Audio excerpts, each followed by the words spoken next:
Íslands, prófessor Catalano, góðir gestir.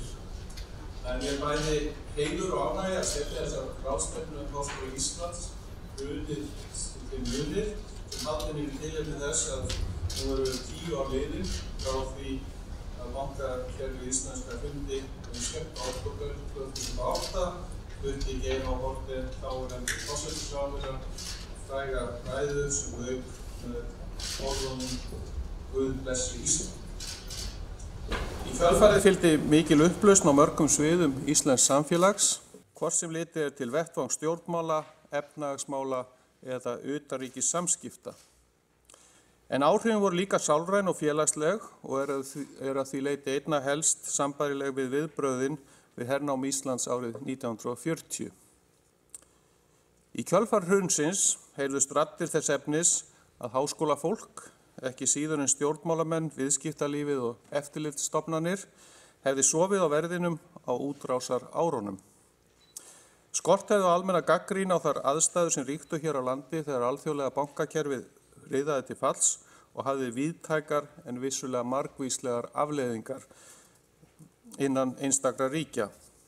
Þegar grannt skoðað þó ljóst að nokkrir áhrifamiklir fræðimenn innan háskólans höfðu uppi varnaðarorð í aðdraganda hrunsins. Má í því sambandi nefna sem dæmi ritgerð sem Páll Skúlason, fyrrverandi rektor skólans, birti vorið 2008 í tímaritinu Skírni og bar heitið Menning og markaðshyggja. Í ritgerðinni fjallar Páll hvernig sú hugmyndafræði að frjáls markaður og samkeppni á öllum sviðum skipti mestu fyrir framfarir og velferð manna og þjóða hafi á síðustu áratugum þar á undan unnið sér sess sem ríkjandi hugmyndafræði hér á landi. Páll segir í greininni að verði markaðshyggjan allsráðandi og hafin upp á stall sem mikilvægasta verðmæti í heimi muni það leiða okkur í ógöngur og ógna sjálfri mennsku okkar. Hvort sem það vegna framangreindrar gagnrýni eða af öðrum ástæðum, þá hefur fjöldi íslenskra fræðimanna og raunar erlendra einnig fengist við margháttaðar rannsóknir á aðdraganda bankahrunsins og afleiðingum þess á þeim árum sem liðin eru. Slík endurskoðun hefur einnig átt sér stað á vegum opinberra stofnana sem og á vettvangi menningar og lista í skáldverkum, leikritum og kvikmyndum. Markmiðið með þessari ráðstefnu að kynna hluta þessara fræðilegu rannsókna fyrir almenningi en líka að hvetja fólk til að staldra við á þessum tímamótum. Líta öxl og draga sína lærdóma af sögunni. Hátt í 100 fyrirlestrar verða fluttir á ráðstefnunni margvíslegar hliðar bankahrunsins 2008 og afleiðingar þess á íslenskt samfélag. Í tengslum við ráðstefnuna starfræktur sérstakur vefur hrunið.hi.is sem geymir ekki aðeins dagskrá ráðstefnunar heldur einnig ítarlegt yfirlit margháttað efni sem tengist bankahruninu á Íslandi 2008, aðdraganda þess og eftirmálum, svo sem fræðiskrif, hrunbækur, lög og dóma, myndir og tóna, skáldskap og skýrslur. Kennarar og nemendur við Háskóla Íslands hafa lagt inn í þennan gagnabanka efni sem var meðal annars til í námskeiðunum Bankahrunið 2008 og Helvítis fucking fokk sem kennd voru á hugvísindasviði veturinn 2014 til 2015. Við hefjum þessa ráðstefnu á ávarpi Guðna Jóhannessonar, forseta Íslands, en hann jafnframt höfundur bókarinnar Hrunið Ísland á barmi gjaldþrots og upplausnar sem kom út árið 2009. Þetta var ein af fyrstu bókunum sem skrifaðar voru efnið en þær skipta nú tugum. Guðni átti einnig ásamt fleirum frumkvæði að þróun vefsins hrunið.hi.is á meðan hann starfaði sem kennari í sagnfræði við Háskóla Íslands en hann eins og kunnugt í leyfi sem prófessor frá Háskóla Íslands. Aðalfyrirlesari ráðstefnunar Ralph Catalano, prófessor í lýðheilsu við Berkeley-háskóla í Kaliforníu. Hann meðal fremstu vísindamanna í rannsóknum á tengslum efnahagslífs og lýðheilsu, einkum áhrifum félags- og efnahagslegra þátta á álag og álagstengt heilbrigðisvandamál. Til stóð að annar aðalfyrirlesari yrði Eva Joly, rannsóknardómari og þingmaður á Evrópuþinginu, sem 18 mánaða skeið var sérstakur ráðgjafi íslensku ríkisstjórnarinnar vegna fyrirhugaðra rannsókn á meintum misferlum í tengslum við hrunið. Því miður þurfti Eva Joly að afboða sig með skömmum fyrirvara af persónulegum ástæðum. Þinghaldið fer fram í nálægt 20 málstofum sem haldnar verða síðdegis í dag og fyrir og eftir hádegi á morgun. Meðal viðfangsefna í einstökum málstofum eru áhrif bankahrunsins á íslensk stjórnmál, skólastarf, búferlaflutninga, lýðræðisþátttöku, ferðamennsku og lýðheilsu, þar sem talið meðal annars upp áhrifin á líðan barna og starfsfólks fjármálafyrirtækja. Í nokkrum málstofum beinist athyglin að menningarlegum áhrifum hrunsins, meðal annars á skáldskap, myndlist, rokktónlist og kvikmyndir.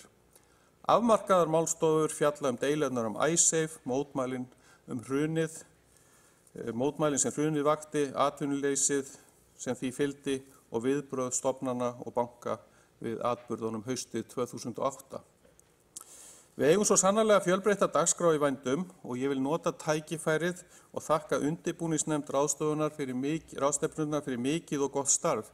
Í nefndinni sitja Berglind Rós Magnúsdóttir, dósent á menntavísindasviði, Jón Karl Helgason, prófessor á hugvísindasviði, Kristín Loftsdóttir, prófessor á félagsvísindasviði, Magnús Diðrik Baldursson, skrifstofustjóri rektorskrifstofu, Ragnar Sigurðsson, prófessor á verkfræði- og náttúruvísindasviði og Rúnar Vilhjálmsson, prófessor á heilbrigðisvísindasviði. Starfsmaður nefndarinnar Jón Bragi Pálsson, verkefnisstjóri. Góðir gestir, ég ætla ekki að hafa þessi inngangsorð fleiri og býð Guðna Jóhannessonar, forseta Íslands, að koma hingað í pontu. Kæra þakkir.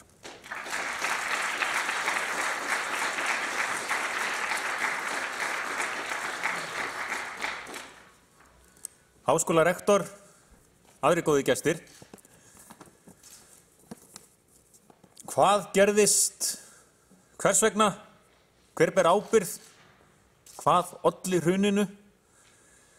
Frá því í október 2008, fyrir réttum áratug, hefur fólk spurst sig þessara og viðlíka spurninga. Á þeirri ráðstefnu sem nú að hefjast verða einhver svör veitt, rannsóknir kynntar, ályktanir dregnar og niðurstöður sömuleiðis. Og ég fagnaði þessu framtaki. Og þá þykir mér heiður að geta nefnt að á sínum tíma kom ég að undirbúningi þess verkefnis sem ráðstefnan tengist með beinum hætti. Fyrir 4 árum kenndi ég námskeið hér við Háskólan bankahrunið og skrifstofur okkar Jóns Karls Helgasonar, prófessors, voru á sama gangi í Árnagarði og svipað leyti var hann að fjalla hrun bókmenntir í öðru námskeiði, þannig að leiðir okkar lágu saman bókstaflega og í þessum óeiginlega skilningi. Jón Karl átti frumkvæði að því að tekin yrði saman einhvers konar heimildabanki hrunið, hrunbanki. Og hann fékk fleiri í lið með okkur, fólk lagði inn í bankan og til varð heimasíðan Hrunið þið munið á hrunið.hi.is. Nú þeir tveir hafa mestu séð þennan vef, held ég að megi segja, Jón Karl og Markus Þórhallsson sagnfræðingur. Og þessi sagnabanki, þessi gagnabanki, hann getur ennþá vaxið og á að vera öllum til gagns. Ég hvet fólk til þess að kynna sér hann og þeir sem telja sig geta lagt inn í þennan banka að gera það. Ég lofa engum ávöxtunina. Við rannsókn hrunsins, eins og í öðrum verkum sem lúta að liðinni tíð, stöndum við andspænis vanda sem lítur að staðreyndum og atburðarás annars vegar og túlkunum, tíðaranda og sjónarhól hins vegar. Einhver allsherjar afstæðishyggja má aldrei ráða för. Til eru staðreyndir sem ekki verður deilt Hitt hins vegar rétt að sínum augum lítur hver silfrið og sjónarhorn skiptir máli og tilgangur. Sagan verður mér hliðholl því ég ætla að skrifa hana sjálfur, sagði Winston Churchill. Sjónarhorn skiptir máli og tíminn líka. tíminn skiptir máli. Rannsóknir á sögu hrunsins eru frábært dæmi þau álitamál og áskoranir sem fylgja því að rýna í umdeilda atburði úr nýliðinni tíð. Hjalti Hugason, guðfræðingur, hann skrifaði einu sinni hrunið: risti það svo djúpt að líta megi á það sem kreppu og jafnvel áfall eða tráma í lífi fjölmargra einstaklinga og hugsanlega samfélagsins í heild. Í kenningum áföll, sorg og viðbrögð segir gjarnan að fyrst eftir áfall sé fólk dofið og jafnvel í nokkurs konar afneitun. Kannski má þetta heimfærast upp á tímabilið fyrstu vikurnar og mánuðina, misserinn eftir hrun. Vissulega hófust mótmæli, en enga síður var samfélagið svona frekar eins og lamað í einhvers konar sjokki. Svo kom reiðin, rétt eins og áfallafræðin segja. Reiðin braust út í búsáhaldabyltingunni og ríkisstjórnin hrökklaðist frá völdum og fleiri atburðir sem rekja má til þessarar reiði og þessarar búsáhaldabyltingar. En mesta reiðin rann svo af mörgum og í kenningum sorgar og áfalla viðbrögð segir að við geti tekið jafnvel einhvers konar þunglindi eða löngun, eindregin löngun til þess að vita hvers vegna svo fór sem fór. Og aftur má sjá samræmi við rás viðburða að hruni loknu. Sumir ásökuðu sjálfa sig, viðurkenndu eigin dómgreindarleysi, en leið hófst fyrir alvöru leitin að orsökum ófaranna. Og ég held að það megi enginn vera undanskilinn í þessu. Allir sem á einhvern hátt komu að ákvörðunum, túlkunum, ályktunum. Ég held við getum öll sagt, við höfðum ekki alltaf rétt fyrir okkur. Við tókum ekki alltaf réttu ákvarðinirnar. Við litum ekki alltaf rétt á hlutina. Þetta öllum hollt. En ég rek ekki alla þessa sögu. En leitin af orsökum ófaranna. Hún hófst í raun með fyrstu ákærum embættis sérstaks saksóknara, hinni miklu rannsóknarskýrslu Alþingis, þjóðfundum, landsdómsmálinu og að sjálfsögðu fjölmörgum rannsóknum á fræðilegum vettvangi. Og lítum einmitt stundarsakir á sögur hrunsins út frá þeim heimildum sem hafa komið fram og þeim rannsóknum sem fram hafa farið. Og þeirri sögu má skipta í nokkur tímabil, rétt eins og kenningunni sorg og viðbrögð. Fyrst frá svona hausti 2008 og fram á sumar næsta ár þreifaði fólk fyrir sér, nánast í blindni. Einu ljóstýrurnar voru kannski stöku uppljóstranir í fjölmiðlum. Nú bækur voru gefnar út, ég skrifaði eina, svona atburðasögu, hvað gerðist hvenær, og verkið ber þess auðvitað merki að vera skrifað í miðri hringiðunni. Og ég ekki dómbær á kosti og galla, kostirnir voru ýmsir, gallarnir aðrir, og enginn dómbær í eigin sök. Það á við hrunið, bæði bókina og atburðina alla. Mestu umskiptin urðu þetta með skýrslunni miklu frá 2010. Þá gerbreyttist heimildagrunnurinn og síðan hefur bæst við hann með ákærum og vitnaleiðslum og dómum, fréttum í fjölmiðlum, frásögnum þeirra sem komu við sögu og ekkert lát hefur verið á hrun rannsóknum. Það freistandi að segja, hafi einhver hagnast á hruninu, þá sé það fræða fólk í hug- og félagsvísindum. Síðustu daga hefur fólk verið að rifja upp hvar varstu þegar Geir sagði Guð blessi Ísland og einn kollegi minn hér við Háskólann rifjaði upp að hann hefði verið hér að skipuleggja og hefja alþjóðlega ráðstefnu þessa dagana og verið með böggum hildar. Nú væri svartnætti sem vofði yfir á Íslandi og þrengingar framundan og hver veit hvað myndi gerast næst. En erlendur kollengi reyndi að stappa í hann stálinu og sagði já, þetta alveg rétt og ég ætlum ekki að gera lítið úr því, en Ísland orðið alveg svakalega spennandi. Ísland orðið rannsóknar viðfangsefni. Og það svo sannarlega rétt. Og hérna hefur maður svo sem fundið það sjálfur hérna þegar ég var á þessum vettvangi í öðrum sporum. Þannig að rannsóknirnar höfum við, og ef við fléttum þetta saman við kenningar áföll og viðbrögð, þá segja þær að síðasta skrefið felist í nokkurs konar sátt. Þegar fólk hefur fengið einhvers konar vitneskju hvers vegna svo fór sem fór, þá geti fylgt sátt. En þegar sagan af sögu hrunsins skoðuð allt til okkar daga, auðvitað vandséð, þó það verður að viðurkennast, að við höfum náð samfélagslegri sátt orsakir hrunsins og hvernig glíma skuli við afleiðingar þess. Og við þá ekki bara of nærri hruninu? Hefur nægur tími liðið? Þannig að í lokin, smá saga sjónarhól og heimildir. Í febrúar 1972 hittust í Beijing í Kína Richard Nixon, Bandaríkjaforseti, og Zhou Enlai, forystamaður í kínverska alþýðulýðveldinu. Og þar kom víst í viðræðum þeirra að Nixon spurði áhrif frönsku byltingarinnar. Hvað Zhou Enlai teldi þau. Og hann svaraði, það allt of snemmt að segja til það. Og þessi ummæli hafa síðan verið höfð til marks það að það getur verið erfitt að leggja mat á atburði skömmu eftir að þeir eiga sér stað. Austri í Kína þættu tvær aldir bara alls ekki duga. Nú, mánudaginn 13. maí 1968 nötraði París og skalf. Mótmæli skugu Frakkland þetta vor, það getur enginn deilt, og fyrir því eru svo margar heimildir. En hvaða áhrif höfðu þessi mótmæli? Mótmælin í Frakklandi sumarið 68.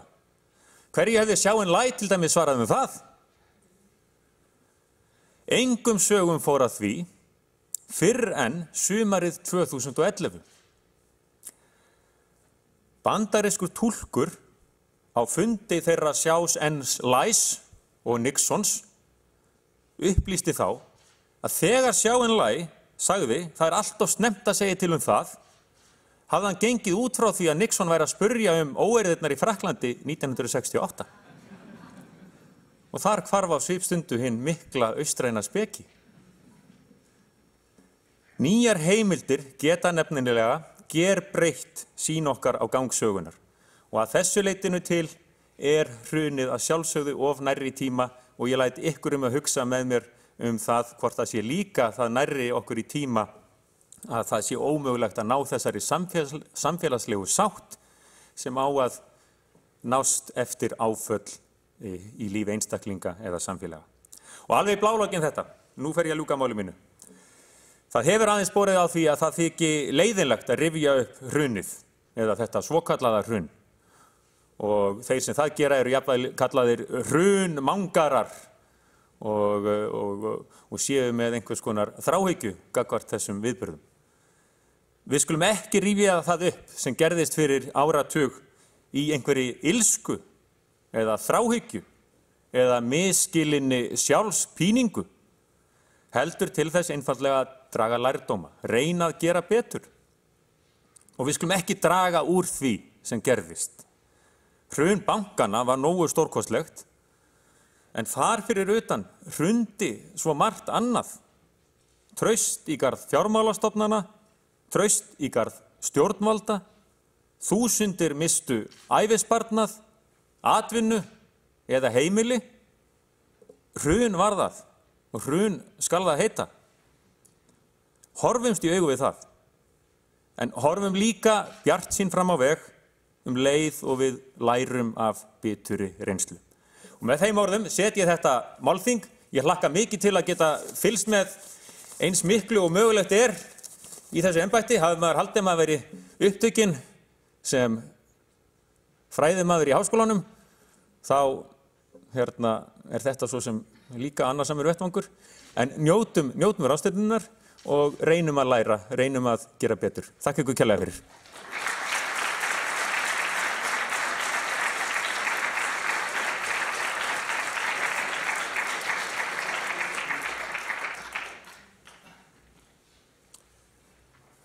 þakka forseta Íslands innilega fyrir þessi setningar orð og nú þá komið að Aðalfyrirlesari ráðstefnunar og ég skipti núna yfir í ensku. Ladies and gentlemen, now we come to the keynote speaker of the conference, Ralph Catalano, professor of public health at the University of California, Berkeley. Ralph Catalano studied political science and planning studies at Boston College and Syracuse University, completing his PhD from the latter institution in political science in 1972. His work has primarily focused on public health matters, and he is a leading researcher in the relationship between the economy and public health, in particular the impact of social and economic factors, including economic depression, on stress and stress-related health problems. And Professor Catalano was scheduled to speak here tomorrow morning, and he arrived in Iceland 2 hours ago, but he is ready and willing to help us by stepping into this open slot, and we are very, very happy to have you here and appreciate your willingness to speak at this time. Professor Catalano, the floor is yours. Thank you.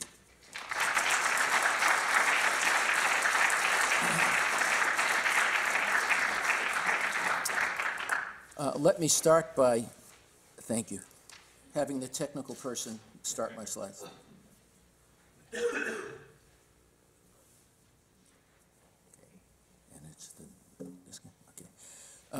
Let me just start by thanking my colleagues here at the university and also Rector Benediktsson and President Jóhannessonar. I must say that I have not had the experience of following the president of the country where I'm speaking and have him sit in the audience and tell me he's going to listen.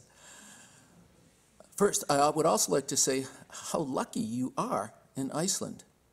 Take it from an American to have a president who can come to the university peacefully and speak intelligently to the crowd is a wonderful thing.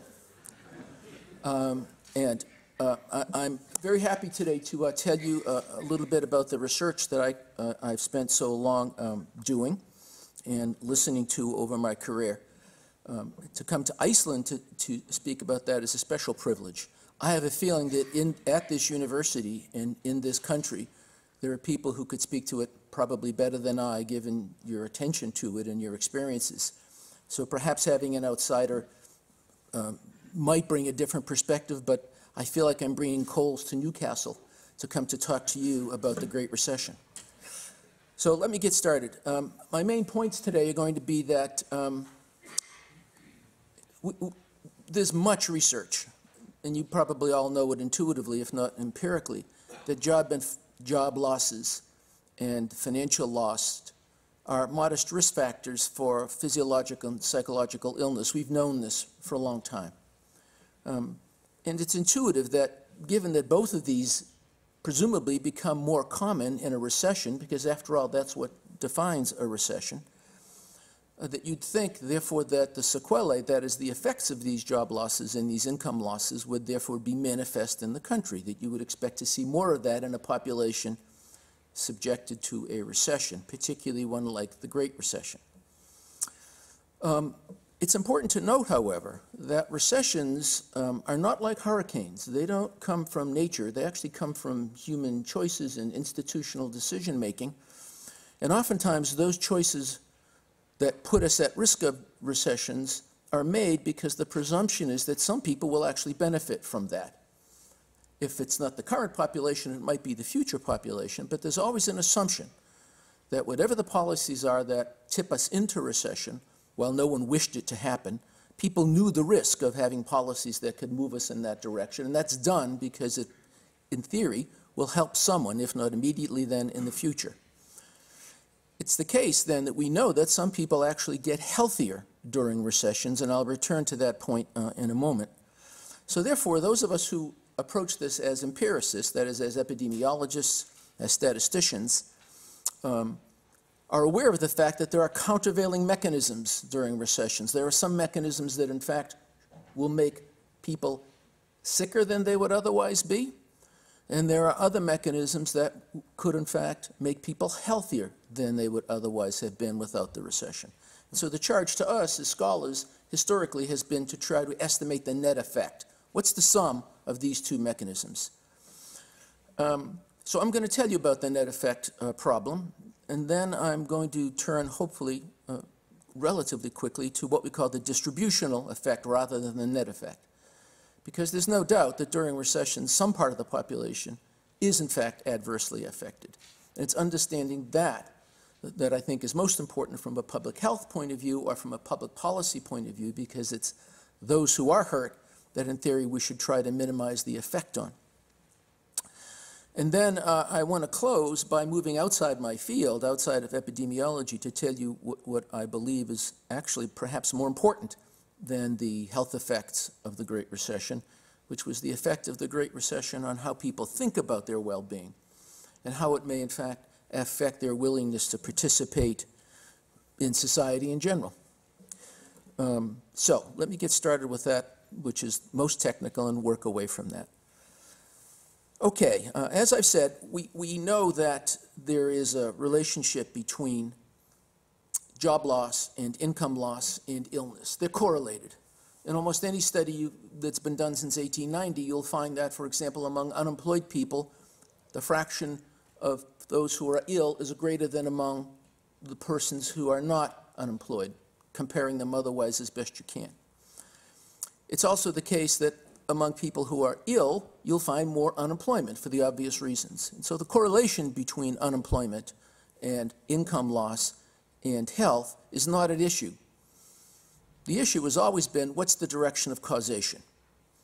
Because there's very good research that suggests as people become sick or if they are disabled, their capacity to function in the labor market is in fact reduced, and so they're more likely to be unemployed and to have less income. It's also the case, of course, that if you start with a population that is healthy and then subject them to unemployment or income loss, they are more likely to become ill. And so the question for epidemiologists has been, what's the predominant direction of that? And that's a hard question to answer because we can't do random assignment. We're not going to create clinical trials to study the effects of unemployment, obviously, or of job loss, or of fear of economic contraction. So therefore, we have to study these things as they naturally occur.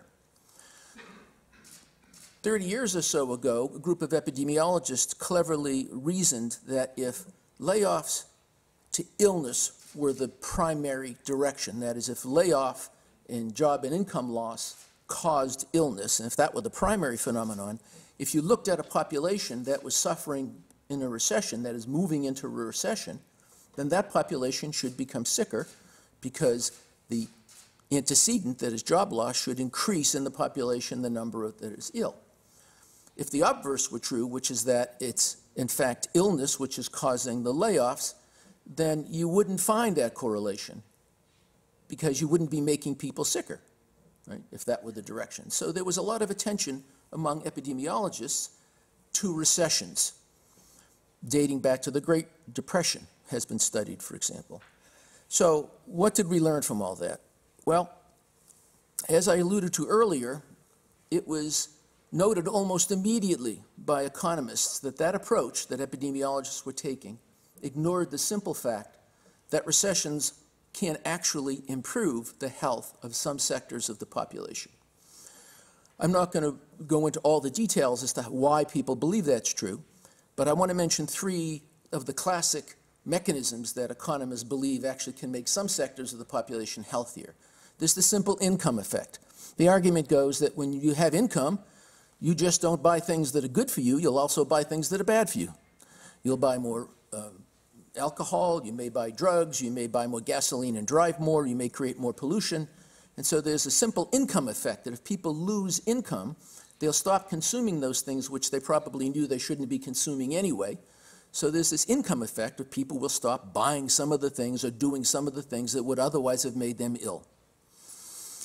There's also something called the hazard effect, and the hazard effect is that when the economy is growing and growing quickly, particularly, you tend to have tired workers. You tend to have people who are not as on their game as they might otherwise be, and they are hazards not only to themselves but to others. For example, accidents, crashes, auto crashes, accidents at work, always go up when the economy expands, and then when the economy slows and contracts or goes into recession, those events are reduced. So fewer people, in fact, are hurt through accidental and hazard-related phenomena. And then the third one, and perhaps the most important one in terms of its actual effects, is what's called the inhibition effect. The argument goes that when an economy starts to slow, and that employers know they're going to have to reduce workers, they don't randomly select the workers they're going to, in fact, put out of work. Depending upon the labor market regulations and depending upon contracts and whatever, the employer will always try to find the worker who's the biggest problem to get rid of if they can get around rules. And so workers who use more, take more time off, who have more absenteeism, workers who drink, workers who fight, are those that they'd like to get rid of first. Now, the workers know that, so many employed persons, when the recession starts, they will do things to reduce their likelihood of being laid off. They drink less, they fight less, they spend more time at work, they don't take as many days off when they're ill, and so generally they look like they're healthier. So economists will argue that the sum of these three mechanisms tends to produce a countervailing improvement in health among some persons that may or may not balance the illness that's induced by job and income loss. So the question then becomes, what is this net effect? I'm going to just give you the bottom line. The net effect for most recessions is not great. It appears that in some recessions you've got an excess of illness, but much smaller than you'd expect. And in many recessions, in fact, the Great Recession, I'm going to argue that the literature now as it's come out would suggest that the net effect was probably no effect on mortality. Mortality is measured in these big studies is typically done with what's called period life expectancy, which can be understood as the average age at death. And so the question arises, during the Great Recession, or earlier recessions, because much of this work was done earlier, is it the case that the average age of death goes down, arguing that people were sicker than they would otherwise be? And to answer that question involves some fairly complicated statistical routines because, of course, you have to control for trends and cycles and all the movements in these rates that would have occurred anyway. So that's the challenge. If we look at the Great Recession, I'm going to argue, and it's not my argument originally, is that there hasn't been, in most of the places that we can study, that is where the data are, there hasn't been a dramatic difference from expected. Let me give you some examples. I'm going to show you some tables. If you look at this table from Germany, I can explain to you what's happening here. You can just see the year. Then you can see the expected average age of death. Now, that's expected from a fairly sophisticated set of time series models that are called ARIMA models. Some of you may know that routine. But essentially, it's arriving at the counterfactual, that is, arriving at what would have been the average age of death had nothing changed from 2008 forward. Okay? And those numbers you see there is what you would have expected if all the trends and cycles and other phenomena that were affecting death before 2008 went on doing that. And then the next column is what you actually observed. And so the argument goes where that number is lower than expected, something may have, in fact, made the population sicker.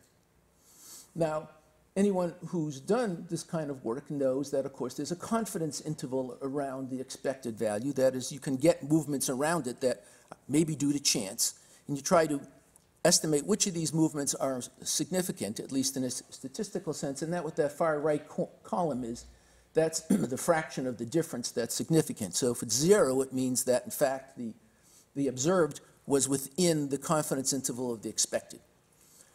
I wanted to go down to 2015 in these data just to make a simple point, because a reasonable question from any audience would be, well, how sensitive are these methods?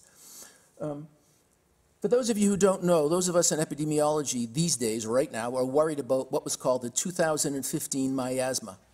Across the West, the Western economies and democracies, a very unusual thing occurred. In fact, it hadn't occurred since World War II. And that is, across 6 or 7 of these very large countries, we actually had a decline, a significant decline, in the average age of death in 2015. And that's a shocker. So immediately, once those data were available, which wasn't until 2017, because it takes a while to get those data in, people went to research what happened. Well, what happened was there was a very bad flu season in 2015 in Western Europe, and that accounted for the average age of death decline in Western Europe.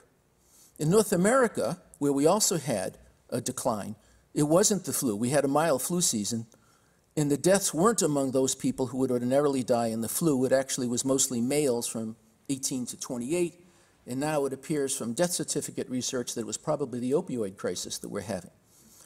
Why am I telling you this? Because I want you to know how sensitive these mechanisms are. You probably didn't know that there was a bad flu in 2015. And if I had asked this audience when I started, what was worse for the health of the people of Western Europe, the flu of 2015 or the Great Recession, I'm willing to bet you that most of you would have said the Great Recession. And in fact, the flu was much worse. In fact, I can't find, at least in Germany, I'm going to show you others, an effect on this particular measurement of how well the population is doing, this traditional measurement. So here's the US, and you can see in the US, there are, if you looked at this carefully, you'd see, yes, there are years in which it's low, lower than expected, but always within the band, the confidence interval. Had I done this gender specific, you would have seen that males, in fact, did have a lower age at death in 2015, as I said earlier, and that had to do with younger males, apparently, in the opioid epidemic. France, you can see there's the evidence of the flu again, the European flu in 2015, but really nothing significant in the Great Recession. United Kingdom, the flu again, but again, not anything significant. Now, if you went through each of these countries and figured out the probability of what was happening in 2008 and 9, and presumed that these are independent probabilities, which would be, I think, a weak assumption, you could then argue that, well, then maybe it would be statistically significant. But that would be a hard argument to make, that these were independent events. Denmark. So Denmark in 2011, Denmark got healthier in 2011. Those Danes are always doing something contrary. One thing we Americans like to point out, look at life expectancy for the US, and then you look at France, it's much higher, and the United Kingdom, it's a little higher. Then you get to Denmark, it's essentially like us. So despite everything else the Danes are doing, they don't live any longer than we do. And when asked, how can that be? And they say, well, we like to have fun, and I'll just leave it at that. Okay, Spain, not much difference. And Spain's an interesting country to study. I don't have time today to tell you why, but that would be an interesting place. You should find it there. Greece. Greece did suffer in effect, but those of you who know the history of the Great Recession in Greece could argue that this is the austerity program that actually kicked in later, that the actual recession itself had less an effect than the policies that were then introduced to correct Greece's dependence on the commoditized debt market. And now, since we're in Iceland, I did this because I was coming to Iceland. Those of us who do sort of epidemiology would love to use data from Iceland. It's no secret there are only 350,000 of you or so. And so, therefore, what's called the error term is quite large. That is, the confidence intervals are large because the population is small. But given that, you can see 2016, I'll leave it to President Jóhannessonar to explain that. But you can see during the Great Recession, there didn't appear to be anything outside the confidence interval. With this measure, average age at death. So, this is not unusual. If you look at, for example, the Great Depression, about which there's no doubt was a much worse phenomenon than the Great Recession. There's a reason we call one a depression and another a recession. And even in the Great Depression, in those countries that you can see where we know there are good data, you didn't find significant differences in this measure. Why would I keep telling you this? Well, because there is, for those of you who spent an afternoon looking at this literature, you discover right away that there's a terrible controversy among epidemiologists, actually not epidemiologists, between epidemiologists and economists, because the economists want to keep claiming that recessions actually are generally good for health, right? Are there any economists in the room? Okay, only one of you, darn. So, I always ask them when they tell me that, well, okay, fine, are you recommending recession as a public health intervention? Right? We'll come back to that. And the answer always is, well, no, no. Well, obviously, because we all know we don't want recessions, regardless of their health effects, right? Okay, but the fact of the matter is that if you're looking at mortality, how long human beings actually live, the summation of all their health, you do not see in the 20th century dramatic effects of recessions on that measure. But is the net effect on mortality really important? So, as I noted, and as you intuitively understand here, even if I hadn't showed you this, that the reason that there doesn't appear to be an effect is because if there are some people who are suffering, there may be some people who are benefiting, and therefore they cancel out. Does that make it unimportant who's being affected by the recession? Well, since I'm a public health economist, the answer I'm going to give you is, well, of course not. It's not unimportant. It's terribly important because we're expected to do programming to reduce illness in the population. So knowing who is, in fact, suffering is important. It may not be as important to the people who are making large economic policy because for them it's a legitimate concern to be worried about net effects. But for anybody involved in the sort of health field, the fact that the net effect is zero is sort of like a curiosity. It's not important. It's much more important to know who is affected. But because of that, two questions therefore get conflated and confused. One question is, what is the effect of recession on the population at large in its health? That's an important scientific question and perhaps political question. But it's not the same question of, is a recession going to do things to people we'd rather have it not do, including its health? And the answer is, yeah, it will. It will make some people sicker. So that's, I think, what we need to be concerned about if you're interested in interventions to improve health. Who are they, then? Well, it's going to vary from time to time and place to place. But intuitively, as I'm sure if you were asked, you'd probably say, well, it's going to be the job losers, and it's going to be the families of the job losers, that is, the disemployed. And it's going to be those people who've, either by virtue of that event or by virtue of other events, have lost income. And you'd be right. But that's intuitive, and I don't think any public health person would say we don't need a program to try to help people who've lost jobs. Okay?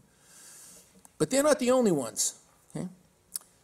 So there's always a vulnerable part of any population. Some vulnerable populations are universal, and I'll tell you a little bit, just a tiny bit about that in a moment when I revisit some data from Iceland. Sometimes it's not intuitive. We generally know that, for example, in any country, if you're relatively poor, you'll have relatively poor health. And that will be for both of the reasons that we started off with here, either because poverty can in fact induce illness, and also illness can cause poverty. But that population, when recessions come in, they will be worse off, regardless of whether the illness made them poor or poverty made them ill. A recession will make them worse. And that's pretty much universal. But who else you might want to look at, and the kind of thing we do? So let's revisit Iceland. And here I'm glad to use Iceland, because here we can use it as an example of the analysis without actually saying these are definitive data, because the numbers really are small. Okay? For example, infant mortality in Iceland, and you should be very proud of this, when you look at infant mortality data, there are years in which the rounding of infant mortality in Iceland brings you to zero.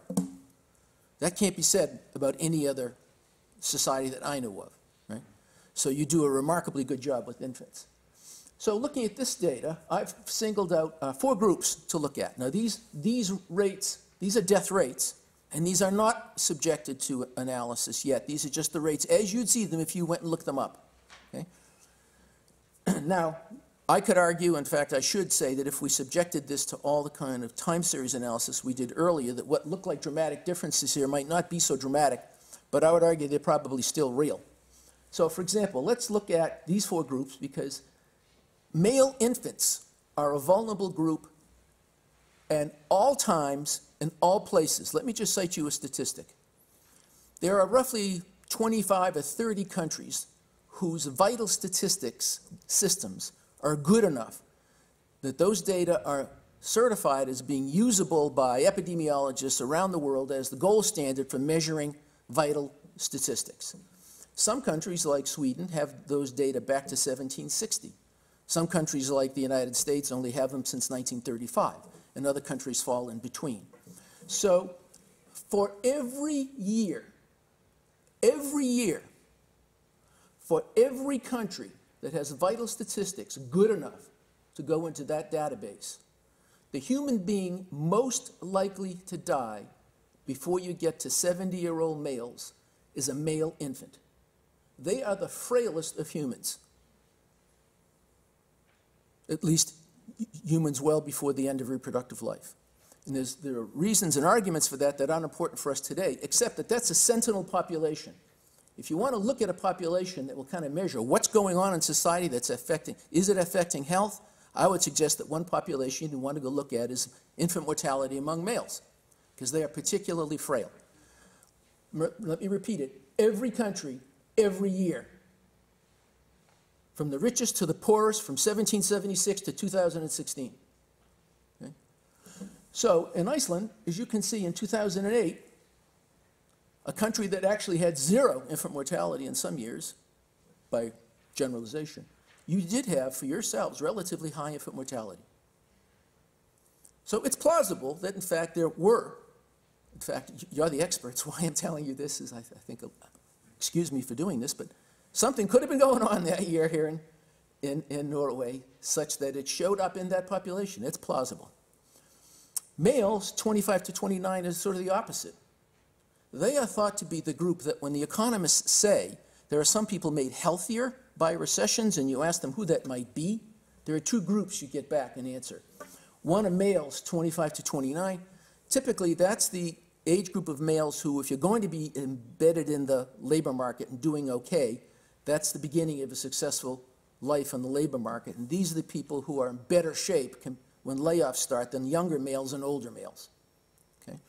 So the argument goes, these are the ones for whom the inhibition effect, if you recall what I mentioned to you earlier, that among workers, when the economy gets soft, when the labor market becomes threatening, some workers do things to reduce their likelihood of layoff. Upon study, the group that does that most are these males, 25 to 29-year-old males. They're the ones who are best known for that phenomenon. And so you'd expect them to gain, to be better off. And there's some evidence here that that might be true, although I'm not sure if I'd bet the mortgage on it. Okay? In fact, it looks to me like it's not determinative.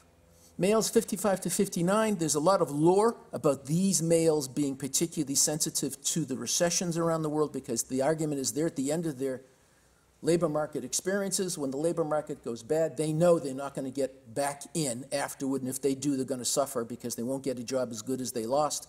But I don't see any dramatic stuff going on there.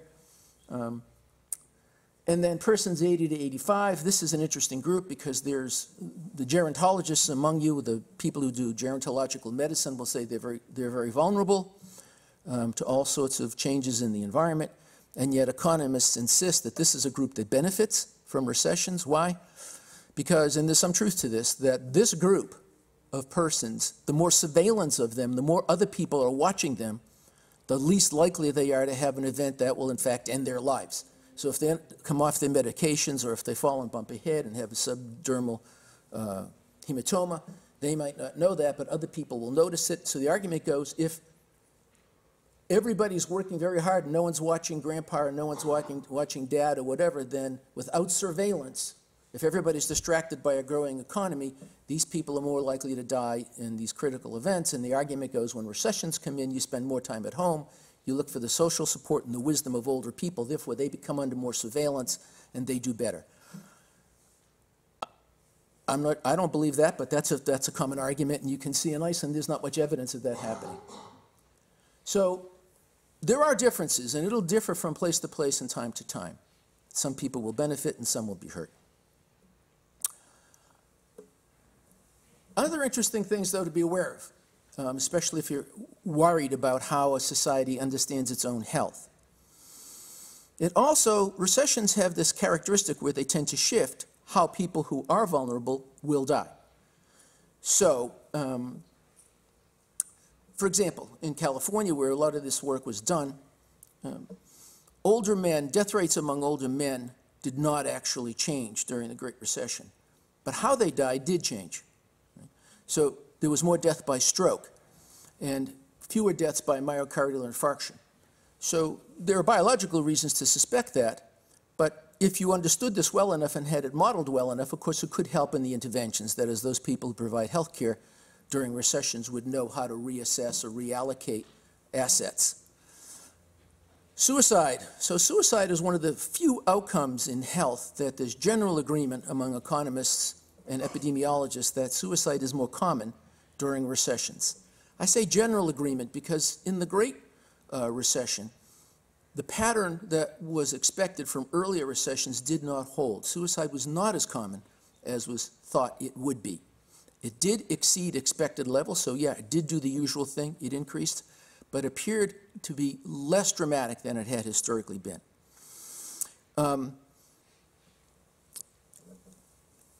If suicide does go up, but total mortality did not, a reasonable inference is the people who suicided probably were drawn from some other circumstance that would have caused their deaths. Along those lines,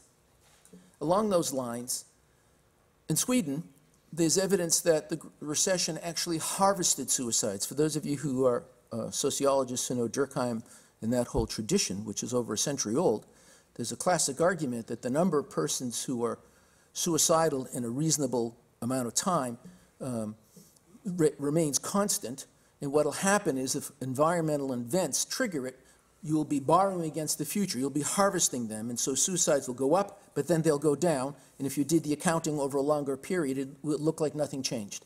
And actually, that appears to be what happened in Sweden. That is, suicides appeared to be harvested by the Great Recession and then declined below expected. So if you started the accounting at the Great Recession and then used 2 years after, it looked like you had the expected number of suicides, but when they occurred was sensitive to the recession. Let me move on to the things that actually in an audience like this I'm much more interested and excited about telling you about or sharing with you, although I can't be as certain about these because these are very much harder to test. And these are the kinds of things that people who do work in this field come away from the Great Recession and want to do more studies of, but we don't really have closure. So there's something called effect budgeting. This sounds complicated, and it really isn't, but it's hard to explain. It's actually intuitive. So the argument goes, look, in life, we only have so much capacity to affect our reality. You know, I can only do so much to change my life. I've only got so much time, so much money, so much energy, and I have a budget, and I allocate what I can do out to the things I worry about. So if I perceive things that are threats to me and my well-being and my happiness, I budget out my effect, my capacity to change my experience, accordingly. Now, it may be that if I took a sample, a random sample of, for example, Icelanders, their list of how they allocate their budget would look perhaps similar, but they wouldn't be identical. Each one of us may have our own ordering of those targets. Some of those targets, of course, are things that are related to health. Pick the obvious things. How much effort do you put on exercising? Or how much effort do you put into surveilling your health or physical status and the physical status of your friends and family? So for some people, that's a high investment. For some people, that's a low investment. But the argument is that when the recession comes, it poses to us a whole series of unexpected and new things with which we have to contend. We have to allocate our effect budget to things that we would rather not have to do, like keeping a job or finding a new job or finding some way to pay the bills if you lost income. And what happens, therefore, is the things that were on your budget go without an investment. New things get added to the list, and if you only have so much to invest, in fact, you may have less to invest during a recession, so the line gets pulled up. And if what happens is items that were related to your health were once above the line and now they're below the line, well, more people will get ill. But that's a different kind of approach to this problem. It really requires going out and do a lot of original research, measuring people's allocation of their actual assets, not just their money, but other things they have to affect their lives. So in Iceland, you could do that work, I would imagine. This is a very well understood and to some degree self-aware population. You note, is it true, somebody can tell me that you're all participating in some genetic study that, so I mean, you know, most populations aren't that involved with sort of understanding their shared physiology. So this is a kind of approach that I think could work very well here. A more important and I think more sinister phenomenon has to do with something that's been suspected for a long time, but the sociologists in the audience may recognize this work. It actually came out of social psychology. In the early 20th century, psychologists were interested in studying the circumstances under which populations became less predictable in their behavior and especially became more violent, that is, unpredictably violent. And they, based on animal studies, they devised something called the frustration aggression theory. For those of you who know it's the only theory in psychology that's over a century pretty much withstood most testing. And the argument goes in humans, let's get right to humans, the argument goes if you have developed an expectation that certain things that you need to do to get along in life, that if you do them, you'll be rewarded. And this goes on, and you develop that expectation. It's a reasonable expectation that if I comply with the formal and informal rules, and I get paid and other things I need come to me, that's okay, that's good.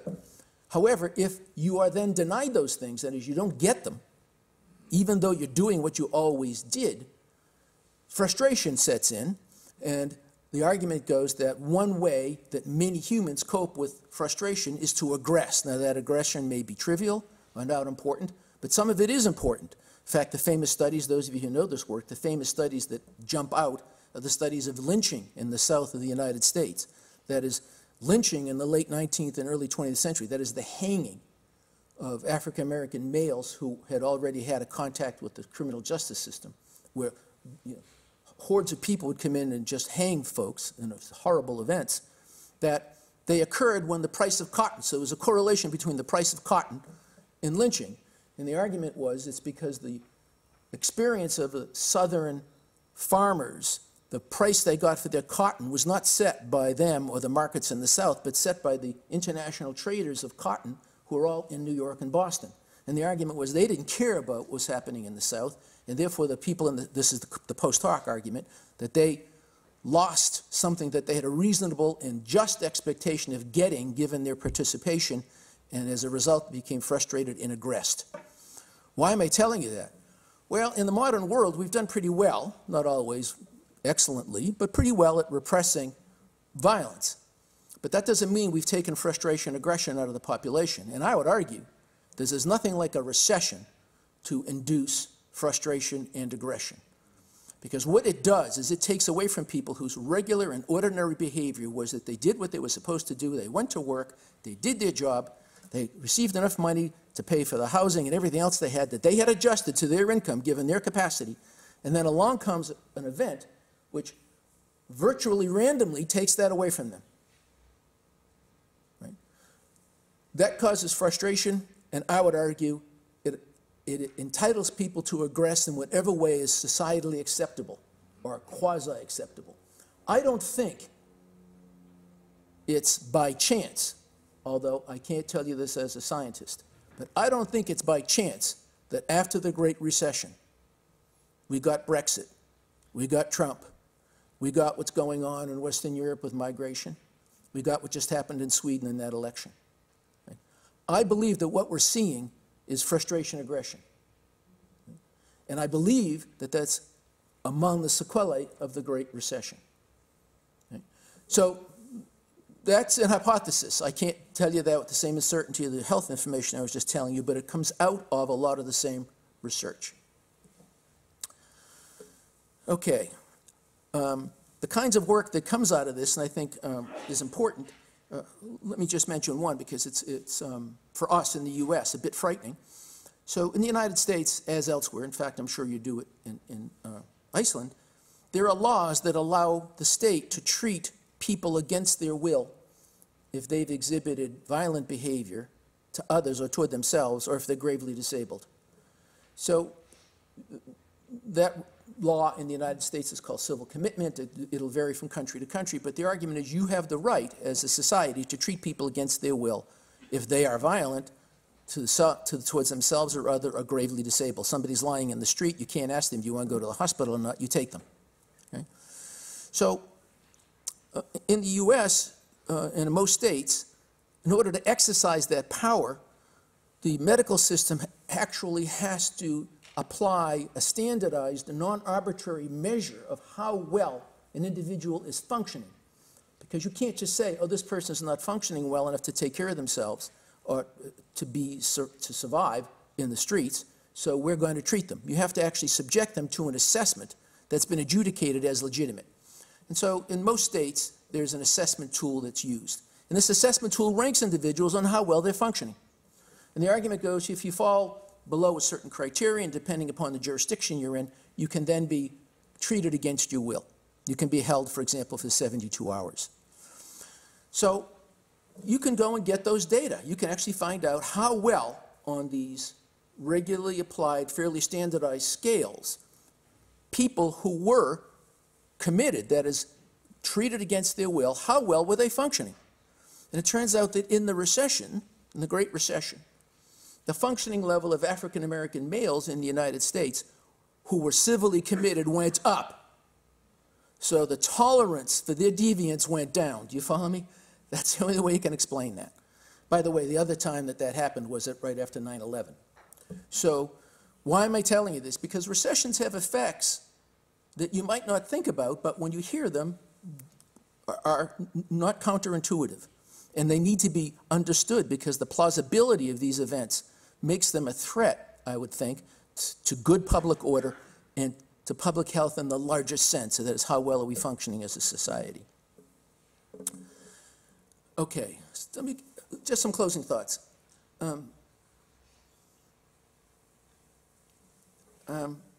Despite the data I just showed you, there are still economists out there who are going to argue that those three effects I told you about, the income effect, the hazard effect, and the inhibition effect, that those sum to circumstances where populations are actually healthier during recessions. The attempt to keep that argument after the Great Recession is now very difficult for them to do that because there isn't any evidence. Right? But they will then say, well, let's look at subgroups of the population. So they actually shift the question. They're shifting the question from the net effect to the one that I told you was important earlier, the distributional effect. Who is suffering? Except they're asking who is benefiting. And they'll say, oh, you know, Mary or Bill benefited, as if that's a substitution for the general argument.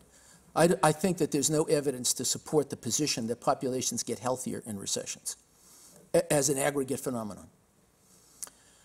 So, as I mentioned earlier, I don't hear anybody recommending recessions as a public health intervention, even though economists go on arguing health gets better during them. And let me pose this more pointedly. Would people in Iceland object to a lottery in which you just selected 5% of the workforce every year and just laid them off and said, sorry, you're one of those who gets, you're out of work? Why? Well, because if we lay off 5% of the people, it scares the hell out of other people, and then they become healthier because they get inhibited. President's right here. I didn't want to put him on the spot, although I'm put on the spot following him in a presentation, so I can ask him, would you want to campaign on that particular public health intervention? You don't have to answer that. But yeah, it's a tough road to hoe. Yeah, let's do that. So these economists, I don't know to whom they're speaking.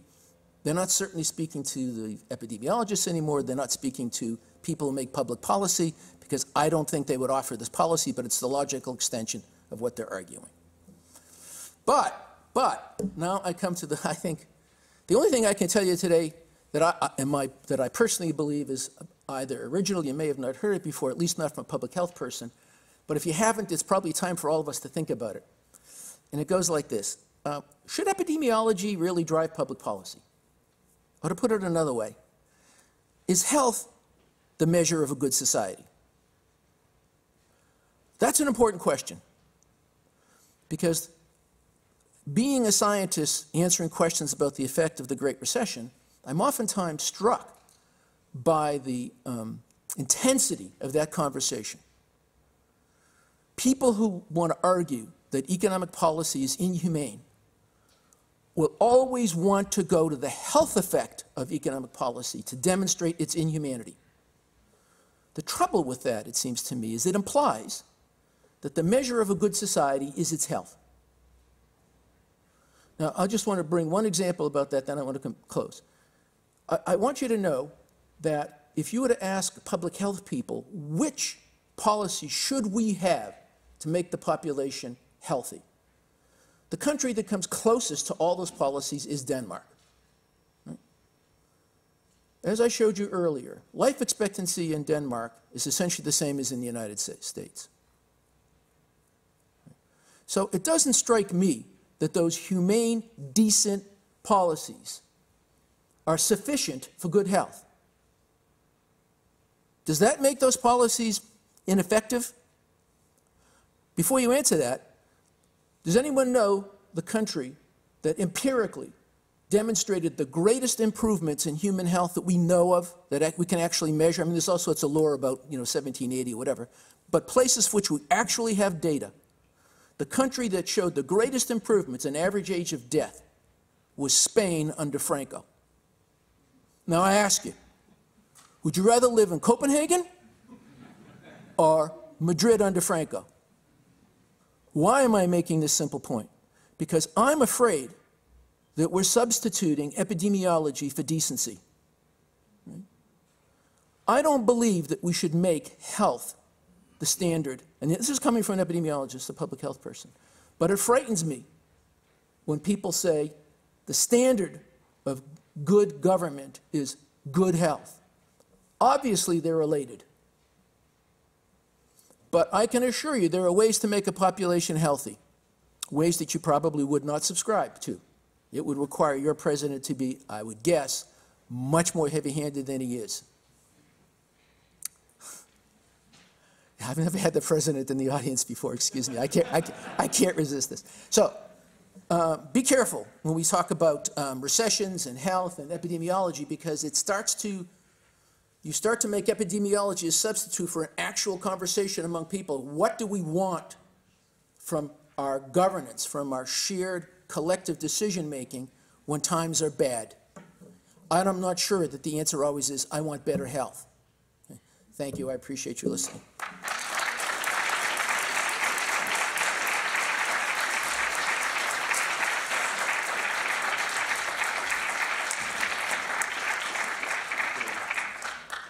Thanks a lot, Professor Catalano.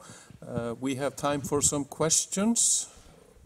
There's a microphone there. Yes, please introduce yourselves before posing the question, please. Hello, my name is Guðna. I'm an epidemiologist, so I work here at the university.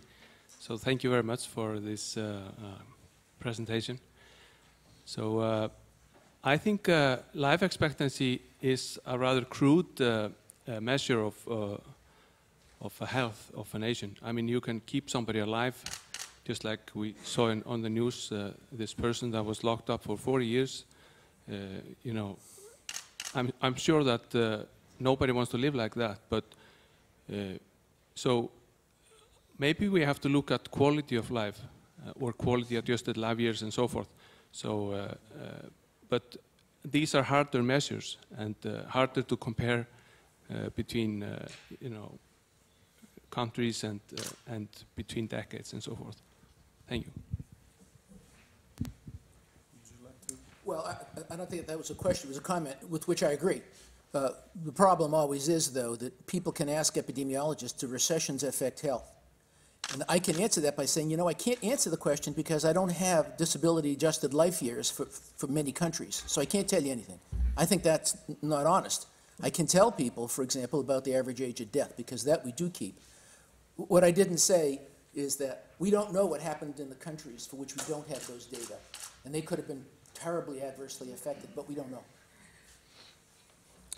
Thank you. Þórólfur.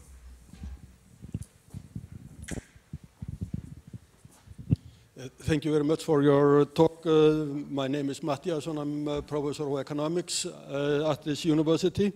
I quite liked your talk and your distinction between the net and the distributional effects, which strike me as a very, very good point. The reason that I am asking is the mortality for Iceland in 2008, where there is a significant, or at least a markant drop in the rates in some instances. It did strike me that you might have to look better at what could cause that than the crash, because the crash is so late in the year that it should not have such a significant effect for 2008. You would expect that to happen in 2009, so maybe there is some other thing that is confounding this result. Thank you. Almost certainly, but you've put your finger on something much more important, which is that if you go looking for the health effects of something like a recession in a population, regardless of which statistical approach you take, they all boil down to the same question, which is that what's the counterfactual? What would have happened had there not been whatever it is you're studying the effect of? So you can arrive at that many different ways. And then what you then see, what's the observed data, will be different or not different from the counterfactual. That is the expected under the null. The trouble with that approach is that economists among themselves don't agree on how to arrive at the counterfactual. And the reason they don't is because most economists, and I'm an economist and you are, and I hope we're in agreement here, most economists want a finding. Most economists want something to be true, and that's not a bad thing, it's just that's the nature of the discipline. So they will pick whichever counterfactual fits what they want. But we can't do that in the health sciences because we'd be sued. You know, the FDA would shut us down. So you have to have a counterfactual that people agree on. When you do that, you'll see what I showed you. Another thing, another point you make, which is important for we who also practice epidemiology, is that the effects of these recessions are going to be distributed in time, probably in ways that will never create a big enough difference from the expected that you reach the statistical conclusion that it was different. Because, for example, in the case of suicides, they get distributed out in ways that are oftentimes difficult to detect. So if anything, we're probably underestimating some of the effects of the recession, both good and bad, in order to answer the question in a reasonable way. Geir Gunnlaugsson.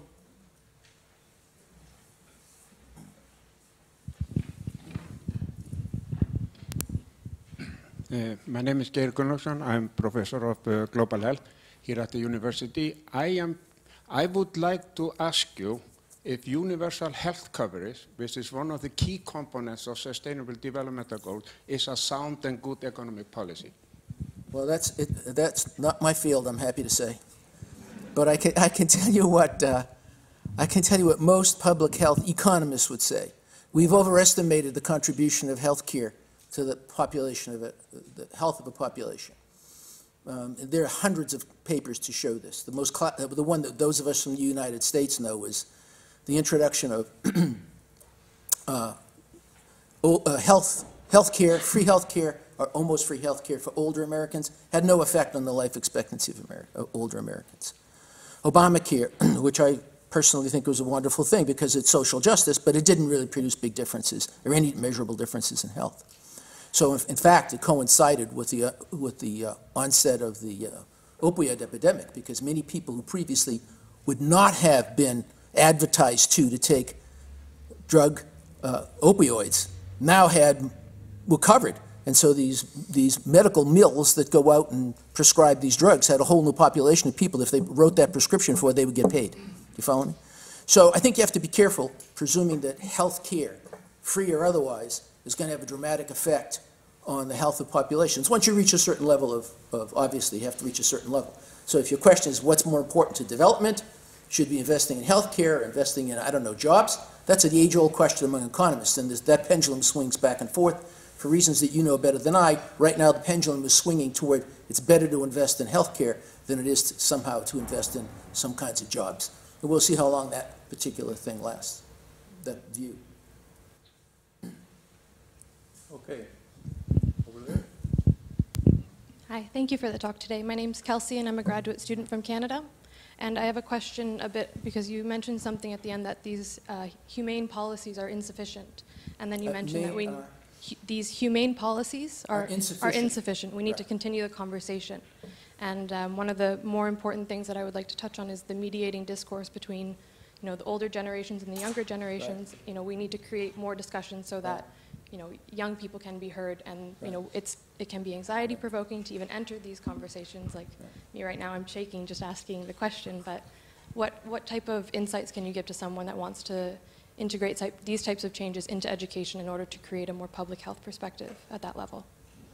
That's outside my expertise, but there are a lot of people who speak to this.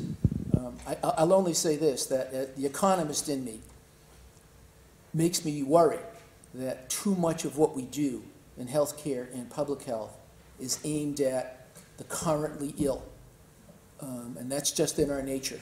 So we spend so much more on those last 30 days of life than we do, for example, on the first 30 days of life, that it's distressing. And even beyond that, it's a problem. Negotiating justice with populations yet to come. I mean, consumption in the United States, for example, simply to keep the data looking good is crazy. So we just went through this crazy catnip tax cut, if you'll allow me, to simply stimulate the economy to make it look like things are good. And we're going to have to pay the price for that. So economists worry about the future. And if I were an economist in Japan, I would not only have to negotiate justice with generations yet to come, but with generations that preceded me. Because culturally, the expectation is you'll do both. And I'm afraid that in our consumer-driven societies in the West, we've sort of forgotten, we never worried about the past, but now we're worrying even less about the future. That's opinion. So, Professor Catalano, thank you very much. We can say that I can tell them that you have been awake for 27 hours, so I don't know if that's good for public speaking, but I mean, no effect, it seems. So thank you very much for the excellent talk. Really appreciate it.